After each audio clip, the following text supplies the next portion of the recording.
G'day legends, I hope that you're having a fantastic day and it's a Monday. I hope that your week has started at least better than mine. I haven't slept in about 36 or more hours at the moment, so you may have to bear with me. I'm running off nicotine and caffeine. To be honest, it feels like I'm back in the military and that is a nice feeling. I do miss the boys, but today, legends, we do have a lot to go over. Of course, we need to look at the maps. Now, what we do need to look at the maps is a couple of bridges that have been taken out by Russian sabotage groups, so we know that there are Russian elements present here, but we also need to look at Velika Novosilivka, because what we do know is there was three roads in and out of there.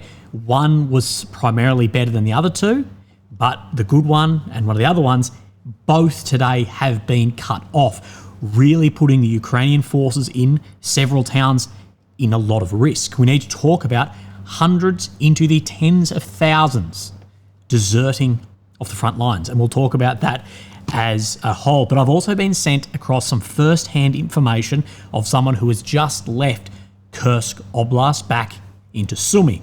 And we've spoken a lot about Kursk. I'll still say every day that I don't see the objective here other than the jeopardization of other areas in the front line. But we'll talk through exactly what he has said, the changes that we have seen in Kursk. And I did an interview last night. That video will be up in about 12 hours from when you see this video. But he mentioned something in that, and then I've seen it used for the first time today. So that's going to be interesting. And then I want to talk about an interview with Zelenskyy. Not me, no one will let me do that, but with Fridman, of course, a good friend of Joe Rogan, or Ro Jogan. Do yourself a favor and go and watch Joe Rogan Talks to Ro Jogan. You'll have a laugh. But where I want to start is I do want to start with the map. So, of course, here we have Ukraine in the center of your screen, the capital of Kyiv. The red areas occupied since 22, the purple since 2014, the red check area that Russia has made over the past 24 hours. Now, the first area I want to come down into, which is a big development down in here, is this red movement here. Now, I believe that there should be a mobilization of assets to try and stop this as it is. If the Russian forces are out into here, this is being shown by deep state Ukrainian map. So I will say that I believe that there is a Russian movement out to here. What this has done is this has not only strategically but physically cut off these two MSRs, these main service routes that lead into Velika Novosilivka. Of course, you still have this road here, but Russia is pushing on Rivnepil. Now, what I want to do is just measure the distance from here to this road. So you're talking about 3 kilometers at best, which is really, really not a far way at all when you're talking about modern weapon systems and drones. And as you can see, this is developing into how Russia like to fight and an envelopment into here. If we see this collapse here, which we may see, that would be a very, very large change to the whole strategic picture in the south, especially as more and more Ukrainian pages are saying that Russia is preparing for a major push somewhere in Zap Oblast, potentially on Zaporizhia itself, if there is a breakthrough on those lines.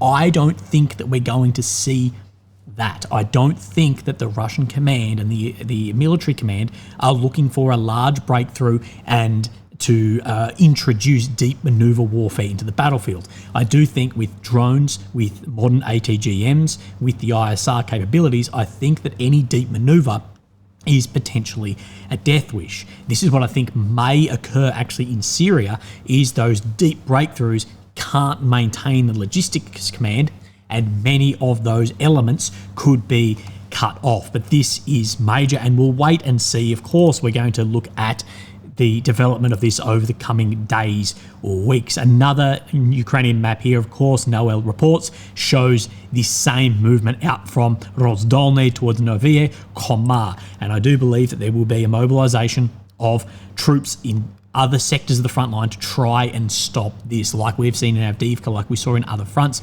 More experienced elements get deployed to try and stop, and they cut off like this. Now, let's just move up to another area we have. Of course, red check. We can see it just in here, out from Berestov. This doesn't surprise me at all. I think we will see a withdrawal of the Ukrainian forces back here being pushed from the Russians, just due to the simple fact of logistics. At the end of the day, that you just need bombs and bullets, water and food at the front line. And the thing is, if you are moving forwards, you may actually be able to pick up, for want of a better term, loot off your enemy as you're moving. But if you are moving rearwards, unless caches have been pre-set up, which should be in defensive works, then the step rearwards, you may not get as much being brought forwards. Now, this is one of the things people see, Russia returned 500 bodies and Ukraine returned 50 bodies, and then people go, oh, it's a 10-to-1. That's not how it works. Because Russia is on the advancement, they're moving through areas where bodies will remain, unlike the other way around. So you can't extrapolate that into that it is a 10-to-1 advantage. It's as ridiculous as all the other linear claims around how it'll take 50 years to reach this area or that area. Just please be realistic about things. That is all that I ask for in life. Now let's move up to Kursk. Now this is a very interesting front. Of course, we have Sudzha, Sumy. Now this area in here, again, trying to make sense of this as much as we can, but we see from yesterday to today, just a very small decrease in grey zone and blue controlled territory by the Ukrainian forces in here, hanging on to this front. But let's talk about Kursk. Now, yesterday's video, I believe it was yesterday's video, I spoke about this. Now, no one watched yesterday's video, it ranked number 10, but that doesn't matter. But what I pushed back on, and what one of my contacts did, was the idea that Ukraine has the logistics, artillery advantage in Kursk. And I said, I believe that's bullshit. People push back on me, and this is the beauty of the internet, is we can get many different opinions. But the bad thing with the internet is everyone has an opinion, which I think is fantastic, but sometimes it's not based in anything. I'm basing on other areas of the front. And this is what we broke down about then the artillery, the radars, as well as EW. The same issue holds for electronic warfare. Ukraine doesn't hold any high grounds in Kursk, and it speaks about the situations here and how difficult it is because of these radars, this EW, this takes a hell of a lot of electrical power. And if you're operating on diesel generators, they're hot, they're loud, therefore you can see. Or you're trying to rig up some level of makeshift, how did he put it, grid from then Sumy, but it is going to be potentially very unreliable, unlike what the Russians will have in Kursk. Now, a contact of mine who has spent time just there has then sent this across. I thank you very much for doing so. For the first time, I left Sudzha 2 days ago. It's not good, but nowhere near as bad as I thought before. Driving into Sumy Oblast, I've seen a lot of NATO assets pulling out, which led me to believe what we were all told, not just media or YouTubers like yourself, but rumours in the army. Of course, these rumours of a withdrawal. The main service route is busy like a highway. If you can pass over 100 vehicles each way on your trip from the last block post into Sudzha. We're not so concerned about security as other areas of operations, as all land, these are a drone, and particularly Supercam, is much more prevalent than anywhere. This is something that I've been showing you again and again. It does seem like, unlike other areas of the front line where Russia can't use these larger drones which are susceptible to manpads and to air defense systems, that they are using them here. And we're seeing the Supercam, the all-land, guiding in everything from Krasnopol shells to Iskanders, significantly more in Sumy and in Kursk than other areas of the front line. This is something that built my opinion on that there isn't a logistical artillery and advantage EWs there too. Let's continue. And there's plenty of these videos if you want to look it up. We are not so concerned about security as other areas of operations. They know everything, so they see everything. This is something what I was told by a different contact very early in this operation. I was told it was meant to go significantly deeper, but drones spotted it and spoilt some of those earlier operations. Therefore, it could never push as deep. That's what I was told off a Ukrainian contact about the Ukrainian offensive, that no, this was the goal, but it was seen. And like I've said, basically everywhere, everything is seen. But I believe the advantage that Russia has in Kursk is significantly more than in areas that Russia occupy, for the simple reasons we put out in our video yesterday. The most difficult aspect is the fact that Starlink shuts down the moment you cross the border. Russia has more electronic warfare stacked against us than anywhere I've seen before. This requires the best signals, so like radio guys, to keep radios operational. Not everybody has good signals assets, making infills and exfills very difficult. This is something that I've spoken about, as I don't actually believe there may be able to have a full withdrawal out of there to try and stabilise another area on the front.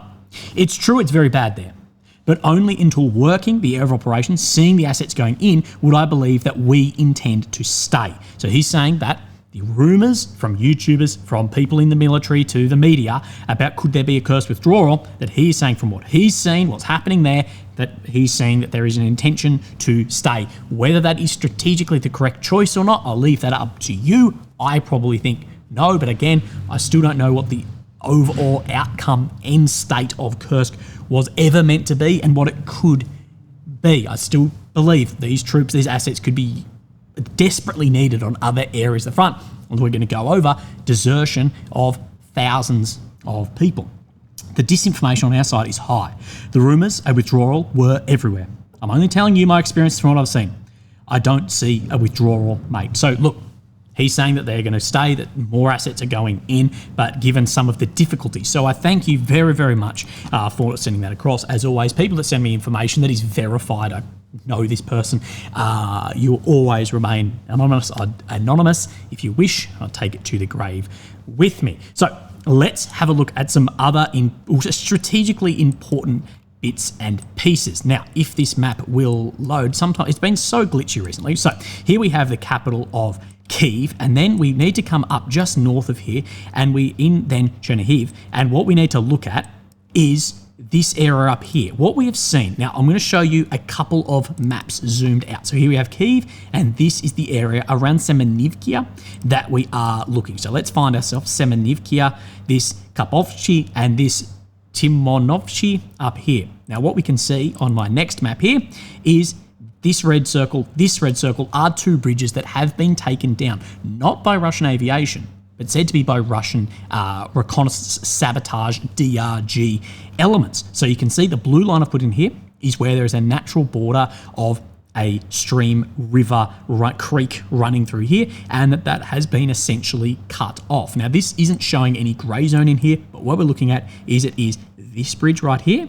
This runs up, we follow it up and up and up, and then we have this bridge right here that have been destroyed. That I would say that very likely, let me draw this in giga rough, like something like this has been either red check or is grey zone. So let's have a squeeze at this footage. So here we go.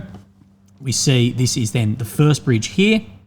Now again, these are said to be actually from a sabotage element demolishing these bridges, and you can see that it does look like a dem because it doesn't punch through it, more punches out from the sides, taking out then the legs of that bridge, and then that is destroyed. Bridges are exceptionally difficult to take down with missiles. Typically, you'll just end up punching holes in them. Now let's go to the next one. Again, you see the same thing. Taking out those and down. Much, much more efficient way of taking down these bridges. But let's have a look at what we see. What can you see on the ground everywhere? Snow. So this is in the north of the country, but you can see the snow is settling on the ground. And of course, this goes into its first day of winter was yesterday.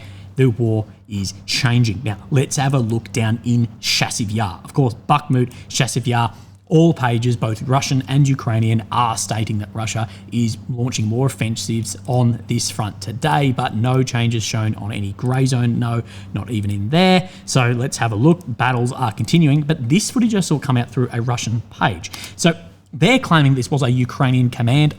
I have no evidence one way or the other, but they're also saying this was a strike of a Kinzhal. Now, I don't care about what was hit here. This is said to be around Chasiv Yar, but let's take for a moment that it was a Kinzhal. What we haven't seen before, realistically, is the aftermath. Sorry, my computer's restarting, that's all right. Is the aftermath of a Kinzhal. So let's have a look at this imagery here, and then we see this change and the big hole left in the earth here from not only the explosive warhead of these semi-hypersonics. I say semi because as it comes down through thicker air, it likely drops back out of that hypersonic capacity, therefore maybe be able to be intercepted, but you can see the extent of the damage that it has done into this sort of open area in the middle here. Now, was it a slight miss? Was there some level of underground area here? Again, we don't know. Now, there's a few other things that I want to show you, but that is the end of our map. So most of my audience just went goodbye. Now, this is something I spoke about with someone last night.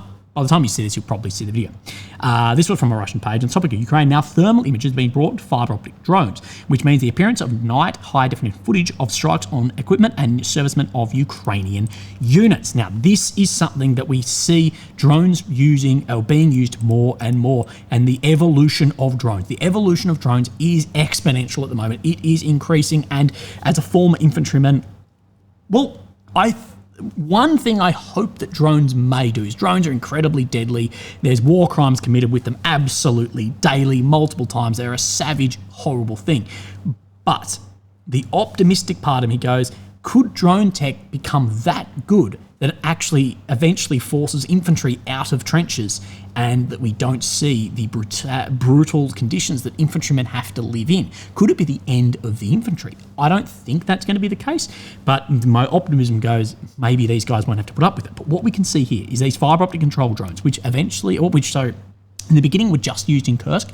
Now we're seeing them all over the front line by the Russian forces. But this is said to be high definition night footage. And what one of my contacts was telling me is the evolution at the moment is night vision and thermal on FPV drones to be able to be used at night. Of course, this one is then in the daytime here, chasing a vehicle there. But that is very interesting that the battlefield is turning into, with night vision equipment, battlefields now are a 24-hour space, but a lot of those FPVs couldn't operate as effective at night, but we're seeing more of that, and that just is one more scary asset that has entered the battlefield more and more. Of course, most of the thermal imaging you see is more on your ISA or grenade-dropping drones, not particularly your FPV type, and that is something that is evolving on the battlefield currently. Now, of course, we saw that on a podcast, Joe Rogan criticised Zelenskyy and criticised Ukraine.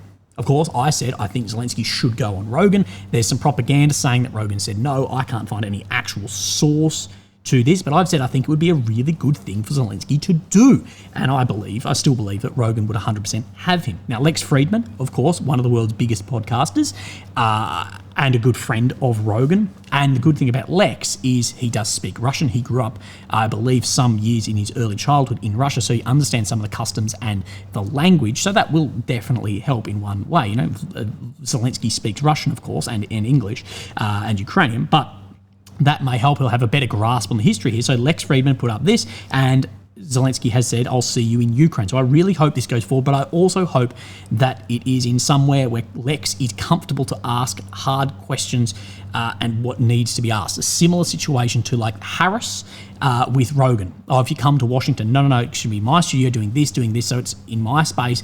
I'm comfortable to ask. And I've thought that about even like an interview like this or Tucker with Putin is there's going to be a lot of pressure entering that space. I know I conduct a lot of interviews, and it can be a bit funny going into someone's space, into their home or into their place of work to ask really difficult questions. But I really hope that goes through. I think it'd be a very good thing for it's going to be massive for Lex. I think it could potentially be fantastic for Zelenskyy, or could be terrible. But we will see. Now, I want to talk quickly about desertion. This is something that people don't touch on, but it's a real problem.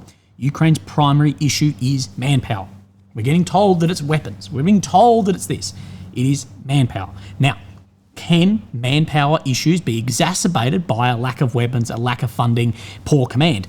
1,000% it absolutely can be, but these are not mutually exclusive. You can't just blame this element, because a lack of weapons is also a byproduct of a lack of men too. Now, the idea that there's a lack of body armour or weapons in Ukraine for the simple infantry stuff, the idea of that, if that is true, I'd be asking, where the fuck is it? I was in Ukraine for those initial months of the war, and the amount of simple body armour systems that were donated from militaries or from companies and weapons around the world could have armed millions upon millions upon millions. It was in everything just got sent. There was a literal worldwide body armour shortage, and all old sets of armour from many infantry units around the world got sent. I know this for a fact. But of course, it's much more than just those simple elements. You need command, you need training, you need everything. But one thing not helping this is mass desertion off the front line, and this was from the Financial Times. More Ukrainian soldiers have deserted in the first 10 months of this year than the previous 2 years of the war, highlighting Kyiv's struggle to replenish its frontline ranks.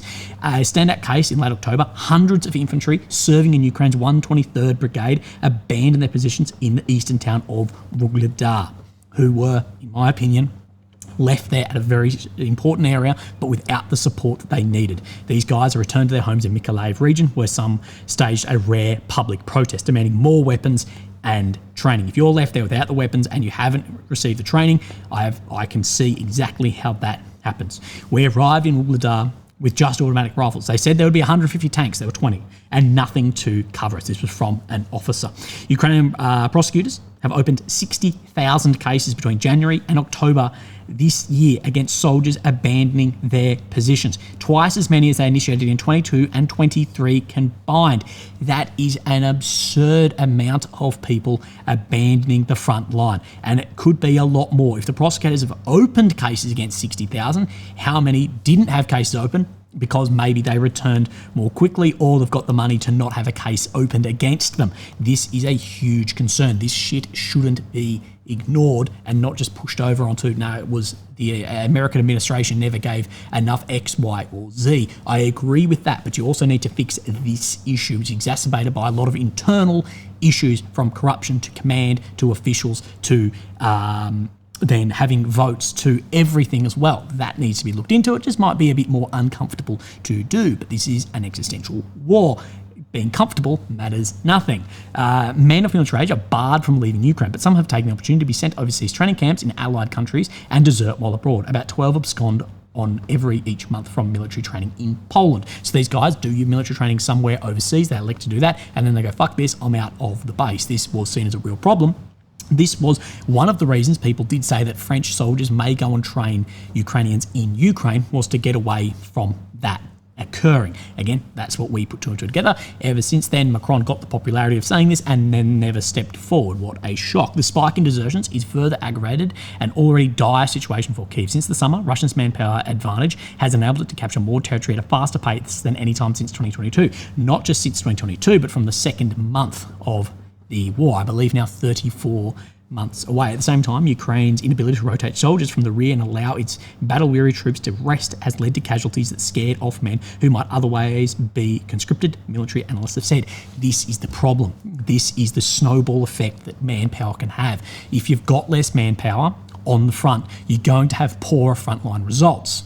Therefore, you're going to have poorer conscription and voluntary results, and it all goes in one. This is why I believe the 2023 counteroffensive was the time where the morale, the volunteers, everything was the best. Now, it's a self-fulfilling prophecy. Of the worse it gets, the worse it's going to get. More, like I say, bankruptcy, little by little, but then it all at once at some point. And that obviously reached that point for those hundreds that walked out of Vuhledar. But the worst is, if it's not nipped in the butt early, it's not going to get better on its own.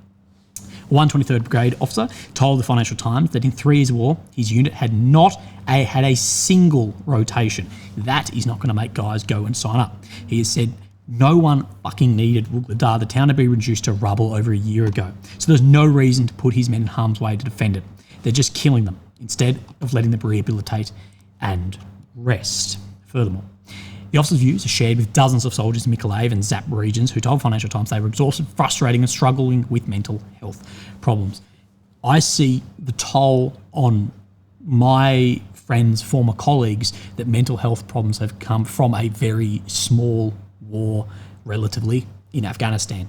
I can't wrap my head around how difficult it's going to be for the Ukrainian population, the Russian men, who, when this war falls silent, of how difficult that's going to be and the problems that is going to cause on economies as well. Not only the rehabilitation costs, but also if some of these men can't work. It is a horrible, horrible thing. And the devastation, the brutality, the savagery that these men have seen could only really be understood by maybe those in the trenches in the Great Wars.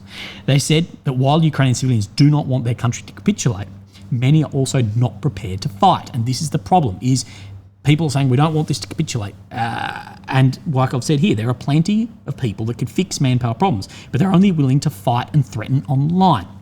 If there was these guys who are willing to threaten and fight and do all this online, if they were like, look, we're going to actually go and fight, who they're saying Ukraine can't capitulate this and that, go and sign up. You can do that. There are foreign, you do not need any training to go. But of course, not willing to do that. So this is where he is sharing there. This is why many say that the idea, once war starts, once there is martial law, that decisions should be made by a limited plebiscite. And this plebiscite is only those who have volunteered, so men, women, whoever's volunteered, and those who could be conscripted. Outside of that, then no. And people have said, well, that sounds like an autocratic regime. And you go, well, in war, martial law does swing into a more autocratic state to have a more vertical command structure to make decisions more quickly. So you've already accepted some of that. We do the same thing. Therefore, you can have limited plebiscites. That is how, oh my God, I can't remember his name, but in War is a Racket, a very senior officer from World War I has said that things should operate for decisions. And that he also stated that every official and every owner of a business that could benefit from war, so whether you're a politician, whether you own a business, everyone in that should go onto the basic salary of a private at the front line as well. So there's no further incentive, and that carries on following the war too, that you can't sign these contracts and then make billions down the line. You enter war with a few billionaires, you exit with many, many more, including some bloody YouTubers will be multi-millionaires out of this too, who won't fight. Though Ukraine's armed forces number is about 1 million people, only around 350,000 take part in active duty. So this is a problem too. The numbers on paper versus the numbers at the front, there is a bit of a mixed match there. Worn out combatants, including both infantry and assault soldiers, account for most of the case of desertion, because in the trenches doing it the hardest. The sheer volume of desertions makes it almost impossible for law enforcement to control. To encourage men to return to their positions, Parliament voted on November 21st to weaken the rules allowing charges to be dropped for first-time offenders. So again, first-time offenders, charges be dropped. If we come back into here against the 60,000 who they've opened cases between, well, those cases likely aren't opened against first-time offenders. Therefore, how many actually really is it? I've been saying for months, manpower, cop criticism, but I believe that it will show that I'm correct. Ukraine's authorities have been seeking to recruit approximately 160,000 more men in the next 3 months. Conscription officers have gained a bad reputation in Ukraine after several were filmed beating and dragging men with military medical commissions approving questionable exemptions for exchange for bribes. Now, I've put in here that this should be several hundred films of this. We get multiple every single day, and many people being taken up front, as well as a lot of investigations into medical signed documents by doctors, by others, to be exempt from frontline service. And we see guys operating in the front line who are 55 plus with missing limbs, with all these issues, and other young men, young fit men in Europe who have the cash to get out and do that on medical waivers. Now, I am vehemently against conscription, but it's a bit difficult when you see the beating of the war drum by these same people that are not willing to go and fight. They want more blood, more war, more this, but then them themselves, they will criticise, but they are not willing to go and then walk the walk. Defence Minister Rustem Umerov said on Monday that he would put a stop to forced conscription, as including the so-called bussification, in which recruitment officers round up unregistered men from the streets onto coaches. He promised to move towards a voluntary recruitment, enabling men to pick their brigade and job so that people have a choice. I believe this is way the more ethical way to do it, but with how the front line is looking and what is happening at the moment, the willing volunteers, the guys willing to fight, train, all of this, they are either already fighting or are already in training. The amount of new recruits is absolutely minimal. We hear this from numbers. We also see this from guys at the front, that you're struggling to even make the conscription numbers. How is the Defence Minister saying that it's going to end that and back to voluntary recruitment when even the conscription is not being met at this point? It is a very, very large problem. Allies, including the US and UK, have urged Ukraine to lower the conscription age from 25 to recruit more men. Here, down to 18. The simple truth is Ukraine is currently not mobilising or training enough soldiers to replace battlefield losses while keeping pace with Russia's growing military. And this isn't going to get, it's going to get worse and worse. Like I've said, it's a bit of a snowball. Prime Minister Denis Shmyhal this month announced those who failed to pay taxes will be the first to receive conscription notices. Soldiers quickly point out the message suggests the defence of their country was a form of punishment. So yeah, you haven't paid this, then you're getting punished to go. The same as then guys who are just recruiting or just being dragged off the street as well. This forms a lot of issues. Bogdan, a soldier who lost an arm last year, works as an army driver between the rear front lines of Dnipro in southern Ukraine. Again, see, these guys fit enough to operate, but guessing he wants to be there as well. So it's a bit, yeah, you see a lot of people with a bit of money who are beating that war drum, who are not willing to actually then put some boots on the ground.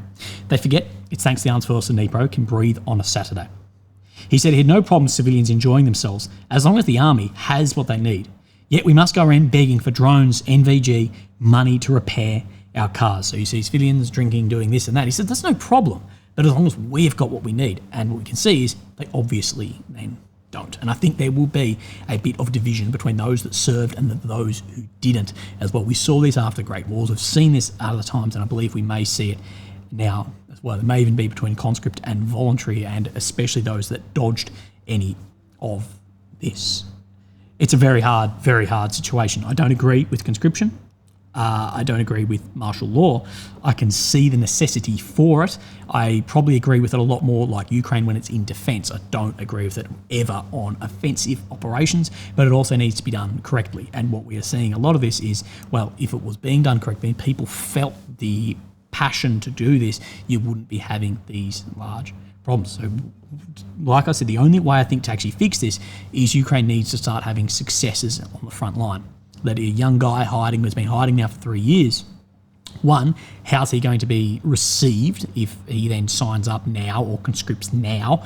But also, he will only come out of hiding or recruit, I believe at this point, if there is high morale and a positive movement on the battlefield, not this negative rearwards. And this is where the movement rearwards not only affects then fortifications and tactical strategic positions, it also has a big psychological effect on more manpower going to the front. And you'll see the opposite in Russia. In like Kharkiv, Kherson, when Russia lost a hell of a lot of ground, the end of 22, we would have seen a massive impact on who's signing up. But with more positive news coming off the front, we see, of course, more signing up and Russia meeting those and throwing a shitload of cash, which is having a problem for the economy as well. But I'm going to speak about the economy with a professional on that as well. Legends, have a great day, and I'll speak to you tomorrow. Thank you. Bye-bye.